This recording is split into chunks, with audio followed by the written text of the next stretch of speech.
ठीक है, इससे हमको क्या समझ में आता है, ये जो ऐसी वाली लाइन बनी थी ना हमारे पहली वाले में, इनको बोलते हैं प्रतिच्छेदी रेखाएं। कौन सी रेखाएं बोलते हैं भाई, यहाँ पर ये रेखाएं हैं, ठीक है, ये क्या है, प्रतिच्छेदी रेखाएं बोलते हैं इनको। ठीक है, इनमें क्या होता है, ये जो जो जहां पर दोनों लाइनें मिलती है ना, वो इनका हल होता है। ठीक है, ऐसी रेखाएं प्रतिच्छेदी रेखाएं कहलाती है। ऐसी रेखाएं क्या कहलाती हैं, ठीक है, ये वाले में जो रहता है ना, इसमें एक ही हल होता है। कितना हल होता है, एक ही हल होता है। ठीक है, ऐसी रेखाओं का, ये जो ऐसी रेखाएं बनती है ना, इनके असीमित हल होते हैं। ठीक है, असीमित हल होते हैं, असीमित हल होते हैं। ठीक है, एक के ऊपर एक जो बनती है, और ये जो भी पॉइंट इनके ऊपर रहते हैं ना, इन लाइन के ऊपर, ये सब इनके हल होते हैं। ठीक है, मतलब वो एक्स और वाई की वैल्यू ले सकते हैं। हल होने का मतलब एक्स और वाई जो है वो इनमें से कोई भी कितनी बार ऐसे हो सकते हो, बहुत सारी, एक वैल्यू नहीं, बहुत सारी वैल्यू हो सकती है उनकी। ठीक है, अब ये जो ऐसी रेखाएं होती है जो मिलती नहीं है एक दूसरे से, कोई अता पता नहीं है, सब अलग जा रही हैं और दूरी बनी हुई है, जुदा जुदा सी हैं, तो इनके कोई हल नहीं होते। क्या होते हैं, कोई हल नहीं, जुदा जुदा सी हैं, इनका कोई हल नहीं है, इनका झगड़ा चलता है। ठीक है, इनके कोई हल नहीं है। ठीक है, तो ऐसी रेखाएं क्या कहती है, समांतर रेखाएं कहलाती है। ये समांतर रेखाएं कहलाती, कोई हल नहीं होता है। संपाती रेखा कहलाती है, इनके असीमित हल होते हैं। और ये रेखाएं प्रतिच्छेदी रेखाएं कहलाती है, इनका एक ही हल होता है। इसीलिए हमने वो तीनों क्वेश्चन करे, मैंने सॉल्व करके आपको बताया। तो इस तरीके से रेखाएं होती है, और इनसे अगर ऐसी कोई रेखाएं बनती है किसी भी प्रश्न में, तो हम पता कर सकते हैं कि इनके हल किस प्रकार के हैं। अधिकतर आपको प्रश्नों में यही पूछा जाता है कि ऐसा ग्राफ दे देते हैं, कहते हैं कि आप इनके हल बताइए, या फिर आपको ऐसे समीकरण बनाने को बोल देते जैसे हमने अभी बनाए। ठीक है, वैसे बनाने को बोल देते हैं, और फिर उसके बाद में हम ग्राफ बनाते हैं, तो हमें पता चल जाता है कि ये ग्राफ अगर ऐसे बन रहे हैं तो इनके कितने हल होंगे। ठीक है जी, आगे बढ़े।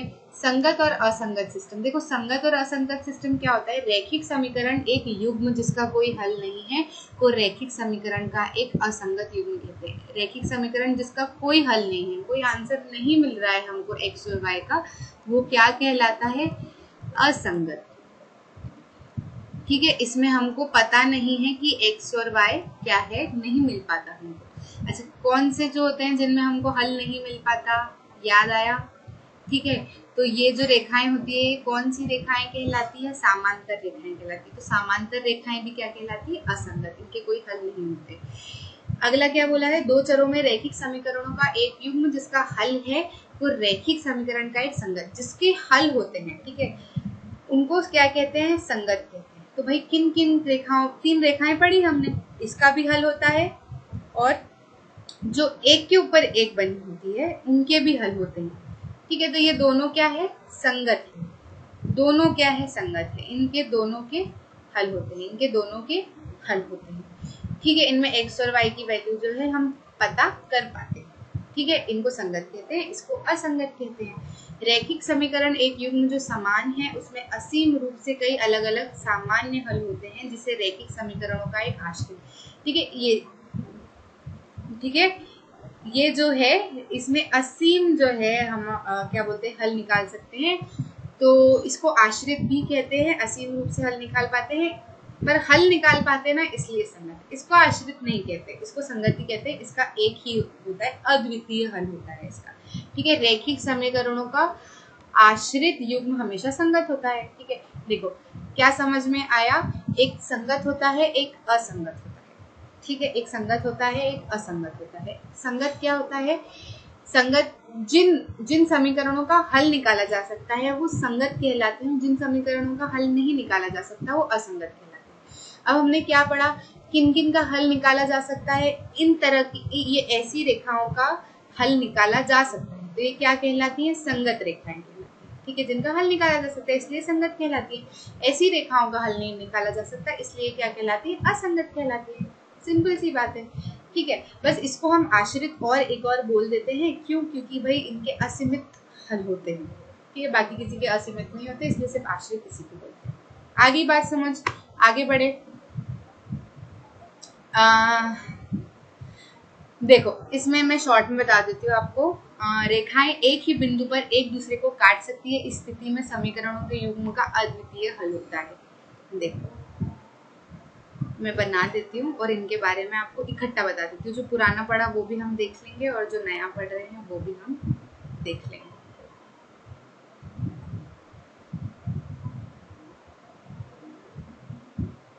ठीक है, जिन रेखाएं एक ही बिंदु पर एक दूसरे को काटती है, एक ही बिंदु पर एक दूसरे को काट रही है, ठीक है, ऐसी स्थिति में समीकरण का युग्म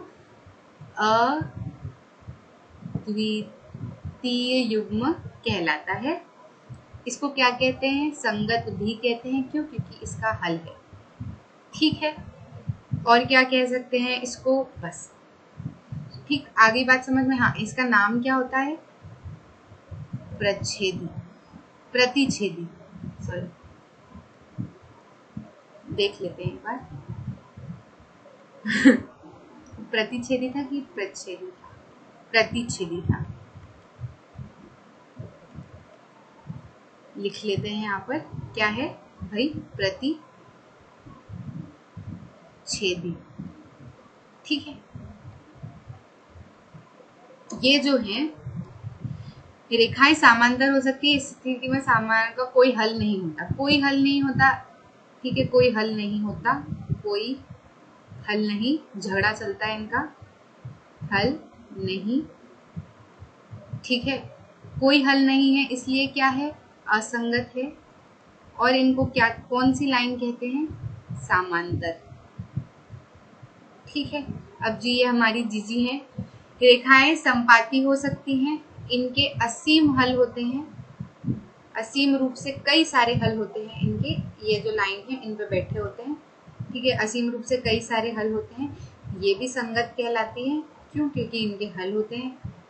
ठीक है, और ये क्या कहलाती हैं? ये आश्रित भी कहलाती हैं। ठीक है, ये आश्रित भी कहलाती हैं। और इन लाइन को क्या बोलते हैं? संपाती। ठीक, इसमें एक एक्स्ट्रा है आश्रित, बाकी किसी में नहीं है, क्योंकि बहुत सारे हल होते हैं, बहुत सारी चीजें हैं, इसलिए एक चीज एक्स्ट्रा मिलेगी। आगे बात समझ में, मैंने शॉर्ट में बता दिया आपको, यहाँ पर याद रखोगे। आगे बढ़े, आइए अब उदाहरण 1, 2 और 3 में रैखिक समीकरणों की युग्मों पर वापस जाएं और ध्यान दें कि वे ज्यामितीय रूप से किस तरह की जोड़ी है। देखो, ये पहला वाला हमने किया था, कौन सा था भैया? ये हमारा अखिल वाला। अखिल वाला क्या था? अखिल वाले में कैसा ज्यामितीय निरूपण बना था? फिर से बता देती हूँ, ऐसा बना था। तो क्या कह सकते हैं इसको भाई हम?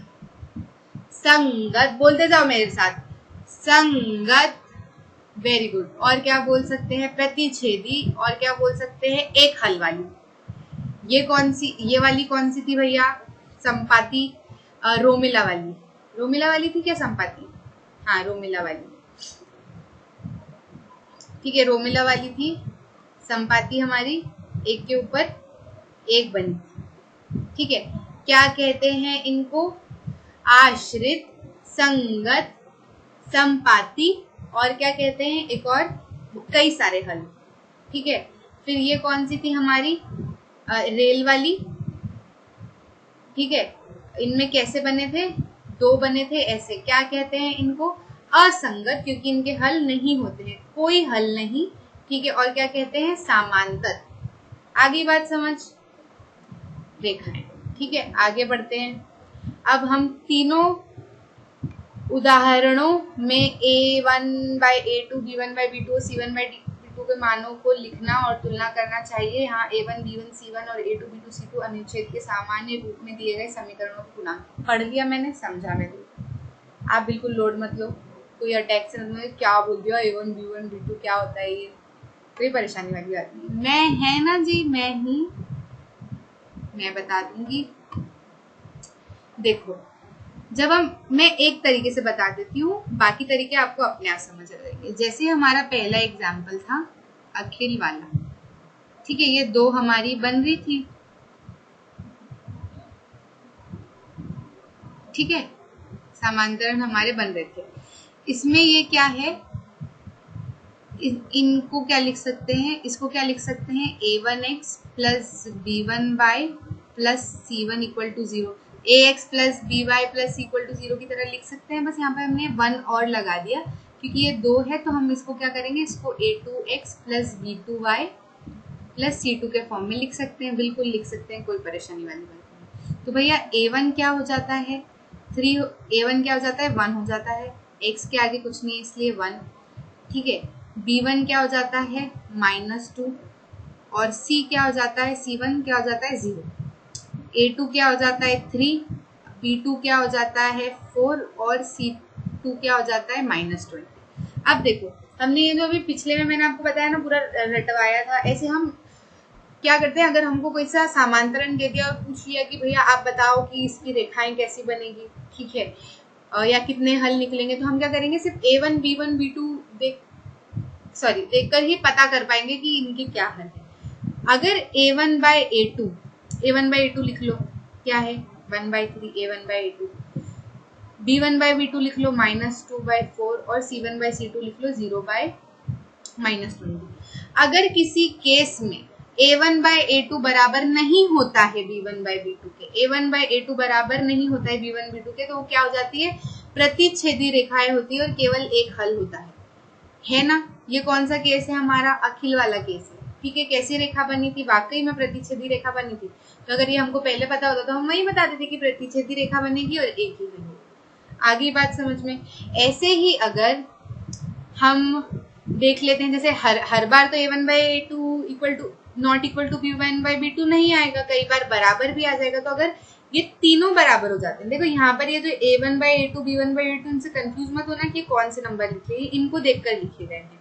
क्या है यहाँ पर A1 2, B1 3, C1 -9, तो क्या है A1 by A2 4, B2 6, C2 -18, तो A1 by A2 2/4, B1 by B2 3/6 और C1 by C2। ये एग्जाम्पल लिया हुआ है बच्चे, यहाँ कुछ भी हो सकता है, ठीक है। ये हम एग्जाम्पल की बात करें, जो 3 क्वेश्चन हमने पीछे पढ़े थे ना, एक अखिल वाला, एक रोमिला वाला और वो रेलो वाला, ठीक है, जिसमें हमने अलग अलग लाइनें बनाई थी, उनके ही हमने एग्जाम्पल ले रखे ताकि एक ही तरीके से हमको समझ आ जाए, बार बार अलग अलग तरीके के उदाहरण ना लें। तो अगर ये इसमें क्या हो रहा है, ये तीनों एक दूसरे के बराबर है, ये भी क्या हो जा रहा है 1/2 हो जा रहा है, ये भी क्या हो जा रहा है 1/2 हो जा रहा है, और ये भी क्या हो जा रहा है 1/2 हो जा रहा है। तो A1 by A2 B1 by B2 C1 by C2 सब बराबर है। तो क्या है, ये संपाती रेखा बनाएंगे और इसके अपरिमित अनेक हल होंगे। थे कि नहीं थे, संपाती रेखा बनी थी कि नहीं बनी थी, अपरिमित हल थे ना, आया याद रोमिला और सोनाली वाले केस में, वेरी गुड। इसमें क्या है 1/2, 2/4 और 4/-2, तो ये तो क्या है 1/2, इसको काट देंगे तो ये भी 1/2 हो जाएगा, इसको काट देंगे तो ये कितना हो जाएगा 1/3 हो जाएगा, ठीक है। तो क्या है A1 by A2 तो बराबर है B1 by B2 के, A1 by A2 तो बराबर है, लेकिन ये जो है ये बराबर नहीं है C1 by C2 के, ठीक है, ऐसा बन गया। तो ये क्या है, समांतर रेखा बनी थी कि नहीं बनी थी, समांतर रेखा, समांतर रेखा बनी थी ऐसी, एक के ऊपर एक, मतलब ये ऐसी दूर दूर बनी थी, जिनका वो झगड़ा हो रहा था, मैं बता रही थी, है ना। तो इनके क्या होते हैं, कोई हल नहीं होते। तो एक तरीका ये भी है याद करने का कि जब A1 by A2 B1 by B2 के इक्वल नहीं होता है तो प्रतिच्छेदी रेखा होती है। प्रतिच्छेदी रेखा के बारे में हम जानते हैं कि एक ही हल होता है। प्रतिच्छेदी रेखा को दिमाग में ऐसे घुसा लो कि ऐसी दिखती है, ठीक है। तो ये क्या हो जाएगा, एक ही हल होता है। संपाती रेखा जो है A1 by A2 बराबर हो B1 by B2 के, तीनों जो बराबर हो एक दूसरे के, A1 by A2 B1 by B2 C1 by C2 एक दूसरे के बराबर हो, तो संपाती रेखा बनती है। कैसी, एक के ऊपर एक रेखा बनती है और एक के ऊपर एक रहती है, तो इनके असीमित हल होते हैं। संपाती रेखा को दिमाग में घुसा लो, एक के ऊपर एक रेखा बनती है, ठीक है। अगर A1 by A2 बराबर होता है B1 by B2 के, लेकिन बराबर नहीं होता है C1 by C2 के, तो समांतर रेखा बनती है, झगड़े वाली रेखा बनती है, इनके कोई हल नहीं होते। इनको पता है समांतर जो है वो दूर दूर रहती है, कोई हल इनके नहीं होते, ठीक है। आ गया समझ में, एक ये तरीका भी। आगे बढ़ते हैं। सारणी से हमें पता चलता है कि, फिर से रिवाइज कर लो भैया, यहाँ पर भी देख लो, प्रतिच्छेदी है तो ये बनता है, और समानुपाती है तो ऐसा होता है, और समांतर है तो ऐसा है। लेकिन अगर उल्टा भी है कि अगर हमको पता चल जा रहा है कि ये है और हमसे पूछा है कि बताओ कैसा ग्राफ बनेगा, प्रतिच्छेदी बनेगा, संपाती बनेगा कि समांतर बनेगा, तो हम क्या करेंगे, ऐसे निकाल के देख लेंगे। जो भी एक कंडीशन सेटिस्फाई तो होगी, ऐसा नहीं होगा कि एक भी कंडीशन नहीं होगी, ठीक है। तो फिर हम बता देंगे कि हाँ सर या हाँ मैम, प्रतिच्छेदी है या संपाती है या समांतर, ठीक है। वास्तव में इसका विलोम भी किसी रेखिक युग्म के लिए सत्य है, ठीक। आगे बढ़े, देखो ग्राफ द्वारा, फिर से हम उदाहरण सॉल्व कर लेते हैं। ग्राफ द्वारा करें कि समीकरण युग्म संगत है या नहीं। ग्राफ द्वारा देखिए तो क्या है, x + 3y = 6 2x minus 3y बराबर 12।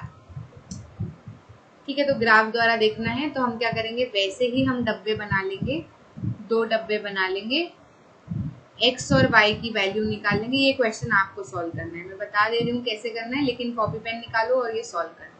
x और y की वैल्यू निकालेंगे, x 0 रखेंगे, y निकालेंगे, y 0 रखेंगे, x निकालेंगे, इसमें भी x 0 रखेंगे, y निकालेंगे, y 0 रखेंगे, x निकालेंगे। ठीक है, तो फिर हम यहाँ पे प्लॉट करके देखेंगे, तो जैसी रेखाएं बनेगी हम समझ जाएंगे कि वैसी है। अब हम रेखाएं पता चल जाएगी तो हम संगत या असंगत निकाल सकते हैं। संगत कब होती है, या तो प्रच्छेदी बने या फिर समांतर प्रच्छेदी बने या फिर संपाती बने। ठीक है, प्रच्छेदी बने या संपाती बने तो क्या होते हैं, संगत होते। संगत होना मतलब जिनके हल होते हैं, समांतर हुई तो हल होगा नहीं। ठीक है, या हम इसको ग्राफ, बिना ग्राफ से भी हम निकाल सकते हैं। कैसे निकाल सकते हैं, A1 A2 के द्वारा। बताऊं, A1 क्या हो जाएगा यहाँ पर 1, B2 क्या हो जाएगा 3, C1 क्या हो जाएगा, B1 क्या हो जाएगा 3, C1 क्या हो जाएगा -6, A2 क्या हो जाएगा 2, B2 क्या हो जाएगा -3 और C2 क्या हो जाएगा -12। क्यों लिख रही हूँ मैं, क्योंकि ये इधर आएंगे। ठीक है, plus AX plus BY plus C के फॉर्म में होता है, इक्वल टू C के फॉर्म में नहीं होता। ठीक है, तो हम क्या कर लेंगे, A1 बाई A2 करके देख लेते हैं, और A1 बाई A2 तो ये है, और B1 बाई B2 क्या है 3 बाई -3, तो यहीं से पता चल जाएगा। क्या ये इक्वल है, नहीं जी ये इक्वल नहीं है, तो कैसी बनेगी, प्रतिच्छेदी बनेगी। और प्रतिच्छेदी कैसी होती है, उनका एक हल होता है, और हल होता है तो क्या है, मतलब संगत है।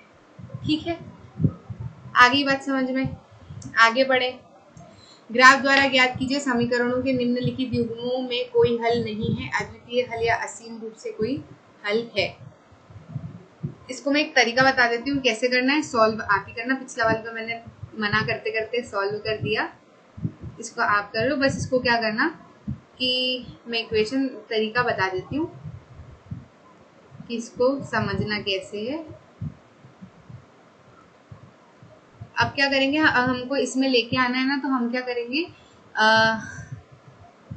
कि ये वाली इक्वेशन को जो है 3/5 से मल्टीप्लाई कर देंगे।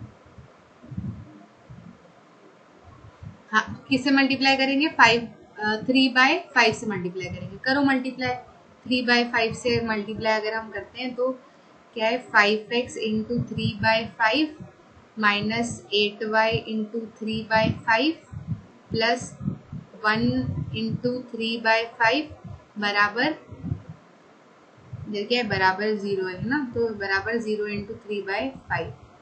तो इसी को आगे बढ़ाते हैं हम। ये तो हमारी दूसरी है, इसको अलग रख लेते हैं।